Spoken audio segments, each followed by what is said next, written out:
Hi everybody and welcome to today's world affairs. और आज जो हम वर्ल्ड अफेयर्स में टॉपिक डिस्कस करने जा रहे हैं that is why is France burning.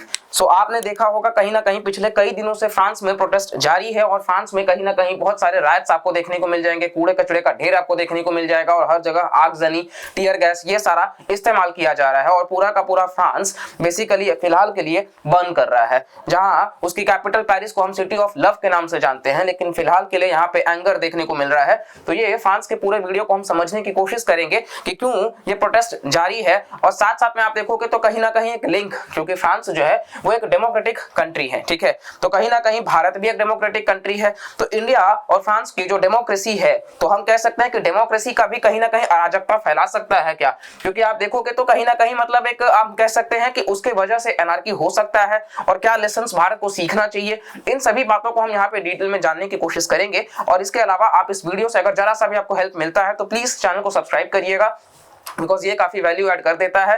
आप में से कई सारे लोग जो है वो चैनल को अब तक सब्सक्राइब नहीं किए हैं, तो प्लीज ये हम्बल रिक्वेस्ट है कि आप इस बात को भी गौर फरमाइए और वीडियो पसंद आता है तो लाइक शेयर सब्सक्राइब करते रहिए और बनाए रखिए अपने प्यार को इसी तरीके से, ठीक है। Now let's start. This video is presented by me Rajat Dubey और ये आप देखोगे तो बेसिकली द गार्डियन का आर्टिकल है। इनिशियली किंग चार्ल्स 3 जो है बेसिकली उनका विजिट होने का था फ्रांस को, जिसको लेकर के उन्होंने पोस्टपोन कर दिया, ये बता करके कि प्रोटेस्ट बहुत ज्यादा है। तो हम उस कंट्री में नहीं जा सकते हैं जहां पे कहीं ना कहीं प्रोटेस्ट काफी ज्यादा देखने को मिल रहा है। इसके अलावा आप देखोगे तो इवन अभी हाल ही में इमैनुअल मैक्रोन जो हैं वो नीदरलैंड्स गए हैं, ठीक है। तो द हेग जो उसका राजधानी है, तो वहां जब वो स्पीच दे रहे थे तो वहां पे कहीं ना कहीं प्रोटेस्टर्स भी चालू हो गए, उनको बोलने में दिक्कत दे रहे थे वो और कहीं ना कहीं उनको बोलना मतलब विफल हो रहा था या वो कायदे से नहीं बोल पा रहे थे इवन प्रोटेस्टर्स का। तो ये तक चालू था कि आप देखोगे I think we lost something, where is French democracy. वो डायरेक्ट सवाल पूछ रहे हैं कि फ्रेंच डेमोक्रेसी किधर गई है, क्योंकि कई सारे लोगों का मानना भी यही है कि इमैनुअल मैक्रोन जो है वो आप देखोगे तो अथॉरिटेरियन है। तो ये सारी बातें हैं, तो इस वीडियो में हम देखते हैं क्या है सब कुछ। और यही वो क्वेश्चन जहां से हमने स्टार्ट किया कि could democracy lead to anarchy and what are the lessons for India. दोनों ही लीडर्स फिलहाल आप देखोगे तो इंडिया फ्रांस का रिलेशनशिप बहुत ही ज्यादा अच्छा है, ठीक है, और हर तरीके से हम काफी अच्छे तरीके से काम कर रहे हैं। प्रोटेस्ट तो फ्रांस में है लेकिन लेसन्स भारत क्या सीख सकता है इस चीज को भी देखने की कोशिश करते हैं। नेक्स्ट हम बात कर लेते हैं यहाँ पे। तो सबसे पहला कारण प्रोटेस्ट होने का वो आप देखोगे तो पेंशन रिफॉर्म्स।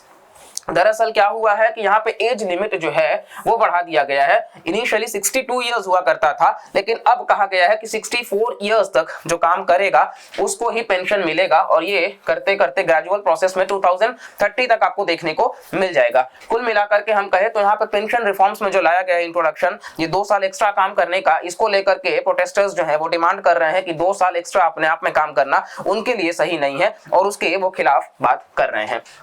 नेक्स्ट यहाँ पे आप देखोगे तो कहीं ना कहीं अब ये करा भी क्यों गया है, क्योंकि आपको ये तो समझ आ गया कि चलो फ्रांस ने ऐसा स्टेप उठाया है जहाँ पे पहले 62 इयर्स काम करना पड़ता था तो रिटायरमेंट मिलता था बेनिफिट, लेकिन अब 64 तक काम करना पड़ेगा तभी रिटायरमेंट बेनिफिट मिलेगा। अगर कोई 62 पे करके छोड़ देगा तो फिर उसको नहीं मिलेगा, यानी कि वो कंपलसरी है, वॉल्यूंटरी नहीं है।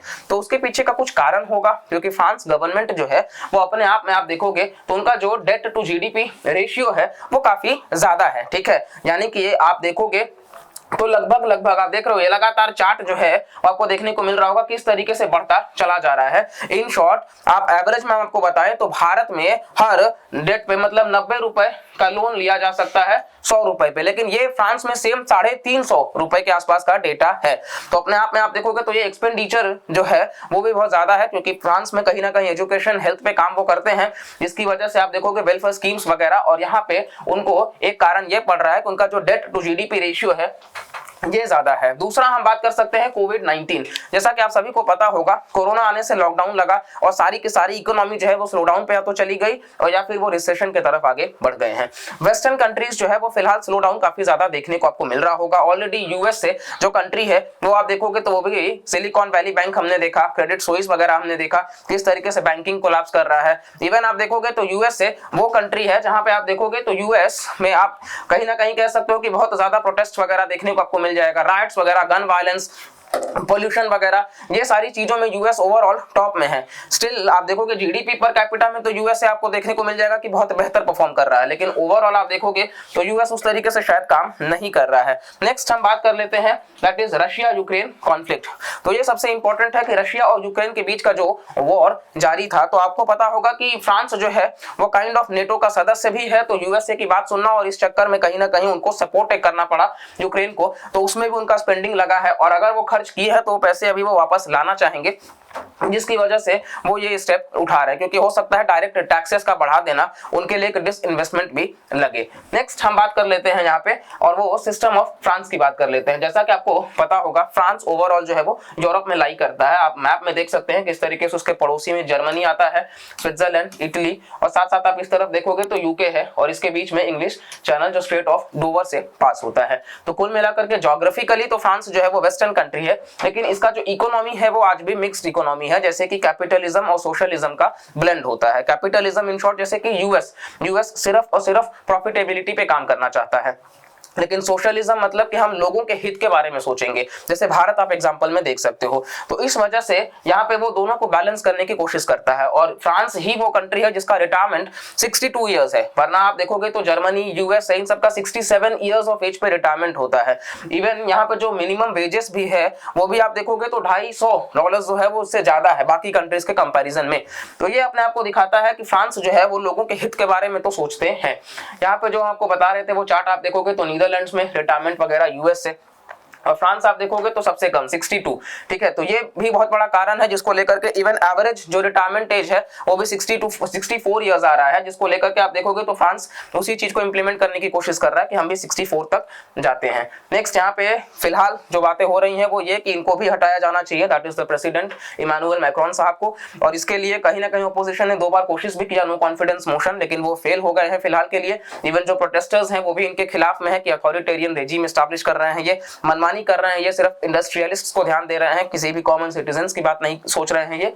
तो ये पिक्चर में फिलहाल बने हुए हैं। साथ साथ में आप देखोगे तो ये कुछ तस्वीरें हैं प्रोटेस्ट की, कि पूरा का पूरा फ्रांस को इन्होंने जो इस तरीके से मतलब प्रोटेस्ट कर रहे हैं कि रैम्पेंट लेवल पे डिस्ट्रक्शन भी देखने को मिल रहा है, और यहाँ पे आगजनी और वायलेंस का इस्तेमाल भी कहीं कहीं देखने को मिला है। नेक्स्ट हम बात कर लेते हैं तो कुछ ऑर्गेनाइजेशंस के हिसाब से, जैसे कि आप देखोगे तो रिपोर्टर्स विदाउट बॉर्डर्स और फ्रांस का ही ह्यूमन राइट्स लीग है, उन्होंने कंडेम भी किया है फ्रांस ने जो प्रोटेस्ट के ऊपर क्रैकडाउन किया है, और इसको लेकर के कुछ जर्नलिस्ट्स वगैरह के ऊपर जो अत्याचार किया गया है, यानी कि ये फ्रांस गवर्नमेंट के ऊपर एक आरोप लगा है कि इन्होंने ह्यूमन राइट्स का भी वायलेशन किया है।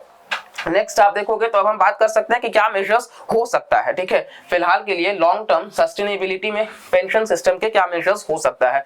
तो सबसे पहला तो यही है कि रिटायरमेंट एज को बढ़ाना, जिसको लेकर के प्रोटेस्ट जारी है, बट ठीक है वो आप ग्रेजुअली कर सकते थे, लोगों को अवेयर करा के कर सकते थे, लोगों में कहीं ना कहीं आपके लिए उसको, आप डेमोक्रेटिक कंट्री हो तो लोगों से बात करके आपको करना पड़ेगा। दूसरा है कि कंट्रीब्यूशन रेट्स को एडजस्ट करना, जो ज्यादा वेल्दी टैक्स वाले हैं उनको ज्यादा आप बोलो, जो कम है उनसे आप कम की मांग रखो। तीसरा है डाइवर्सिफाई करना पेंशन फंड इन्वेस्टमेंट्स को, कि कहीं ना कहीं आप अपने पेंशन फंड के इन्वेस्टमेंट्स को डाइवर्सिफाई करो। ठीक है, साथ साथ आप देखोगे तो रिफॉर्म्स की भी बात करी गई है कि किस तरीके से पेंशन प्लान्स में रिफॉर्म होना चाहिए ताकि रिड्यूस किया जा सके जो पेंशन बेनिफिट्स है, किसके लिए, हाई अर्नर्स के लिए, क्योंकि उनके पास ऑलरेडी काफी वेल्थ होगा, और साथ साथ में पब्लिक अवेयरनेस वगैरह भी बढ़ाया जाना चाहिए। नेक्स्ट यहाँ पे आप देखोगे तो फिलहाल के लिए कुछ मिस्टेक्स की हम बात कर लेते हैं जो भारत एक डेमोक्रेटिक कंट्री होकर के ना दोहराए।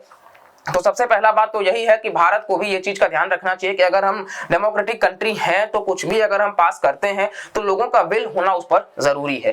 साथ साथ में कोई भी चीज आप आराम से करो, ग्रेजुअली करो, एकदम फटाक से आप करोगे तो उस चीज का भी आपको रिपरकशंस देखने को मिल सकता है। और सबसे इंपॉर्टेंट बात ये कि आप अपने यूथ का भी ध्यान रखो, क्योंकि पेंशन सिस्टम ओवरऑल ठीक है, अच्छी बात है, लोगों के वेलफेयर के लिए है, लेकिन इससे कहीं ना कहीं युवाओं को भी आप एक डिसइन्वेस्टमेंट ही दे रहे हो, और साथ साथ में जो लगातार काम कर रहे हैं उनको आप, हो सकता है कि जल्दी प्रमोशंस भी मिल जाए और जो यूथ है वो बेरोजगार पड़े रहे, तो ये भी एक कारण हो सकता है।